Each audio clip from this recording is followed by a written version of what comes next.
A.R. Rahman से लेकर और अभिलिप्सा पांडा तक ये वो नाम हैं जिन्होंने कई श्लोकों को संगीतबद्ध कर जनता तक पहुंचाया है और खूब वाहवाही लूटी है।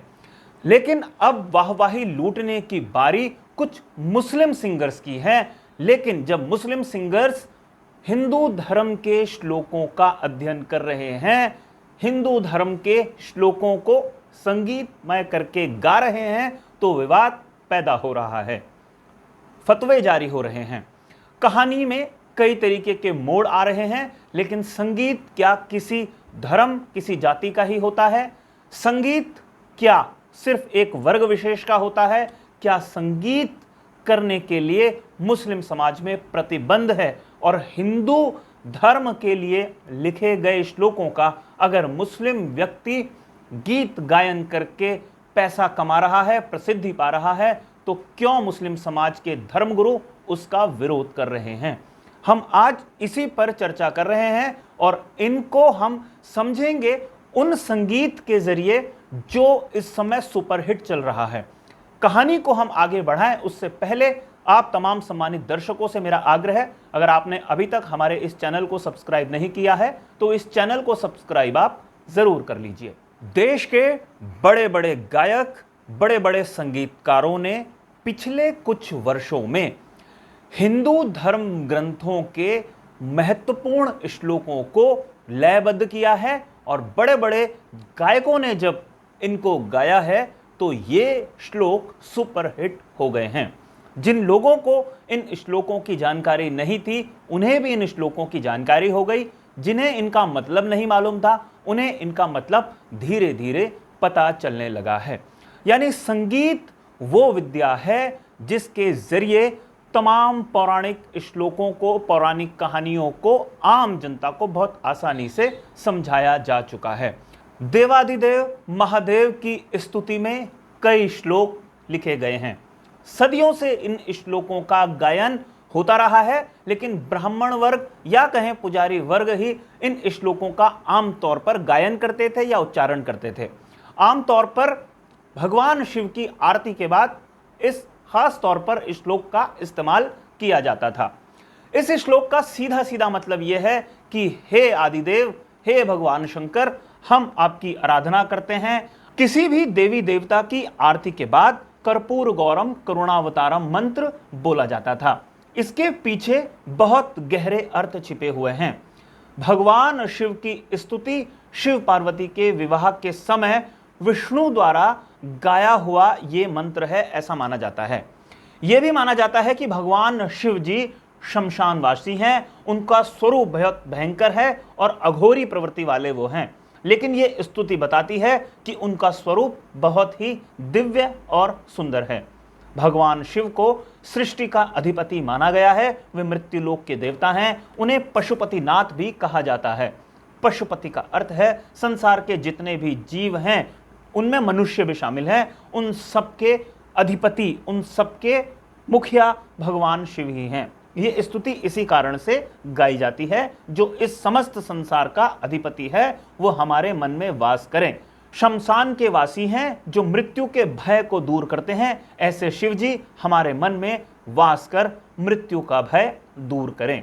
ये एक बेसिक मंत्र है जो गाया जाता है और जिसका जो शुरुआती श्लोक है उसका सीधा मतलब होता है जो कर्पूर जैसे गौर वर्ण वाले हैं, करुणा के अवतार हैं, संसार के सार हैं और भुजंगों का हार धारण करते हैं, वे भगवान शिव माता भवानी सहित मेरे हृदय में सदैव निवास करें।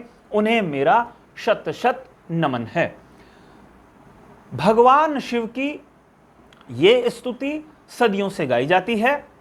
अभिलिप्सा पांडे एक गायक उभरती हुई हैं, बिल्कुल युवा गायक हैं। उन्होंने इन श्लोकों को जब लयबद्ध किया, संगीतबद्ध किया, तो वो सुपरहिट हो गए। तमाम सोशल मीडिया प्लेटफॉर्म पर ये श्लोक सुपरहिट होता हुआ नजर आया और हर घर में इस श्लोक को सुना जाने लगा इस संगीत के जरिए। इसका मतलब लोगों ने धीरे धीरे समझना भी शुरू किया। लेकिन अब अभिलिप्सा पांडे ही क्यों इस श्लोक के जरिए प्रसिद्धि पाए? जब A.R. रहमान ने चतुर्भुजम के नाम से अपना एक एल्बम रिलीज किया था, तो करोड़ों लोगों ने उस एल्बम को सुना था, उन्हें देखा था और उन श्लोकों का वास्तविक अर्थ समझने में मदद मिली थी। कई महत्वपूर्ण जो श्लोक हैं उन्हें शंकर महादेवन ने गाया है। सुपरहिट सिंगर जो हैं सोनू निगम, उन्होंने भी कई श्लोकों को गाया है, उन्हें प्रसिद्धि मिली है। लेकिन अब फरमानी नाज ने भी शंभो शंभो को गाया है और इसके बाद विवाद सबसे ज्यादा बढ़ गया है।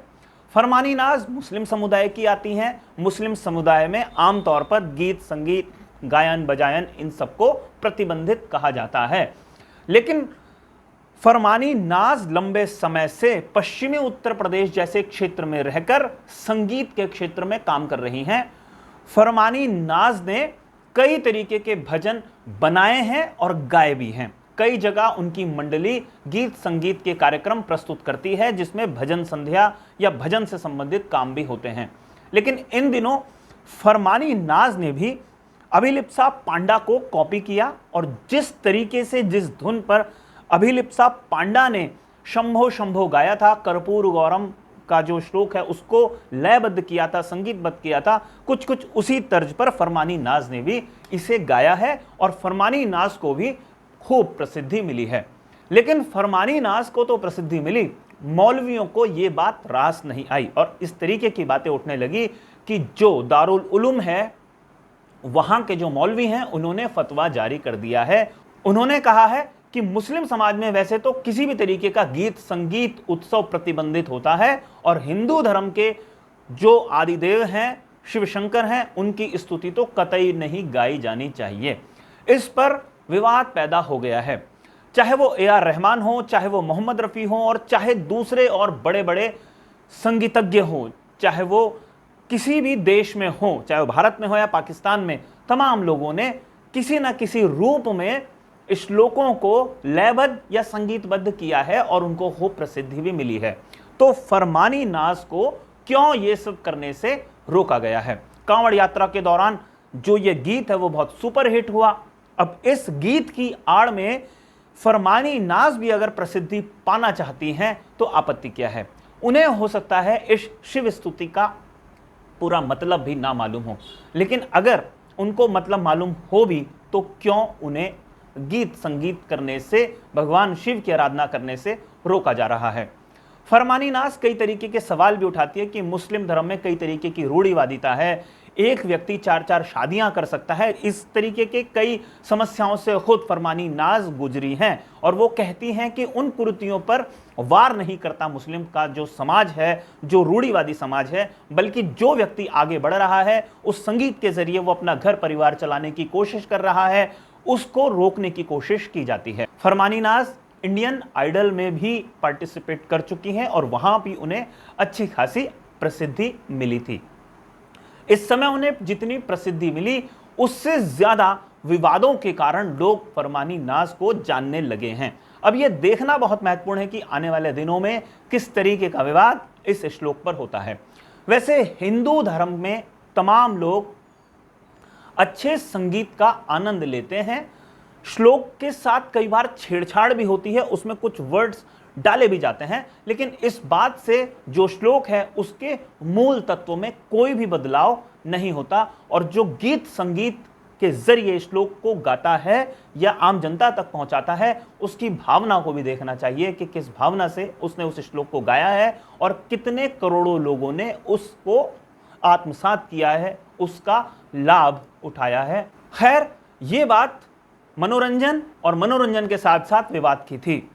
आपको हमारी ये रिपोर्ट कैसी लगी हमें ज़रूर बताइएगा। अगर ये रिपोर्ट आपको पसंद आई हो तो इसे लाइक कीजिए, इसे शेयर करके अपने मित्रों तक ज़रूर पहुंचाइए।